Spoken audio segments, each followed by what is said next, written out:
ഗീസ് ഇന്ന് കൊളത്തുപ്പുഴ വീട്ടിലെ ഒരു ഫുഡടി ഒരു ദിവസത്തെ ഫുഡടിയൊക്കെയാണ് ഇന്ന് കാണിക്കാൻ പോകുന്നത്. രാവിലെ എണീറ്റ് ഒരു ഗ്ലാസ് കട്ടനെടുത്തു, കുടിച്ചു. അപ്പോഴേക്കും അടുക്കളയിൽ നോക്കിയപ്പോൾ കിഴങ്ങൊക്കെ അരിഞ്ഞ് കിഴങ്ങറി വെക്കാനും പിന്നെ അരിയൊക്കെ നന്നായിട്ട് ചൂടുവെള്ളത്തിൽ കഴുകി അരി തിളപ്പിക്കാൻ നെച്ചോറാണെന്ന് തോന്നുന്നു നെച്ചോറാണ് വെക്കുന്നത്. അപ്പോഴേക്കും കിഴങ്ങ് കറി വേവിക്കാൻ വെച്ചിട്ടുണ്ട്. പിന്നെ രാവിലത്തെ കാപ്പിക്കിന്ന് ദോശയും കിഴങ്ങറിയാണ്. ദോശ ഓരോന്നായിട്ട് ചുട്ടെടുക്കുന്നുണ്ട്. പിന്നെ ഓരോരോ പണികൾ രാവിലെ തൂപ്പും അങ്ങനെയുള്ള ഓരോ പണികൾ നടക്കുന്നുണ്ട്. ഒരു സൈഡിൽ ചെടിയൊക്കെ നനയ്ക്കുകയും എടുക്കുകയൊക്കെ ചെയ്തു.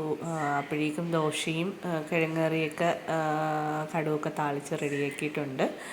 അപ്പോഴേക്കും നമ്മുടെ നെയ്ച്ചോറ് റെഡി ആയിട്ടുണ്ട്. ഇതിന് ഉള്ളിയും അങ്ങനെയുള്ള ഒരു ഐറ്റംസും ഇട്ടിട്ടില്ല. നെയ്യിട്ട് ഇളക്കി നന്നാക്കി എടുത്ത ചോറാണ്. നല്ല നീളം മണമുള്ളതുകൊണ്ട് നല്ല ടേസ്റ്റും നല്ല മണവും ഉണ്ടായിരുന്നു.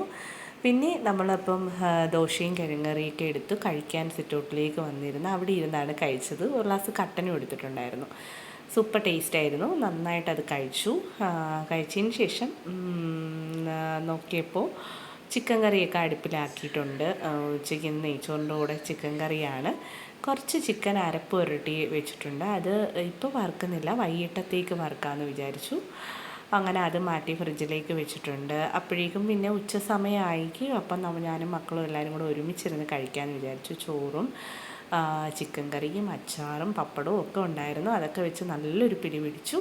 ശേഷം വൈകിട്ട് 4 മണിയായപ്പോഴത്തേന് ചായയുടെ കൂടെ നല്ല ടേസ്റ്റി ആയിട്ടും കാണാനും നല്ല ഭംഗിയുള്ളൊരു പലഹാരം ഉണ്ടാക്കി.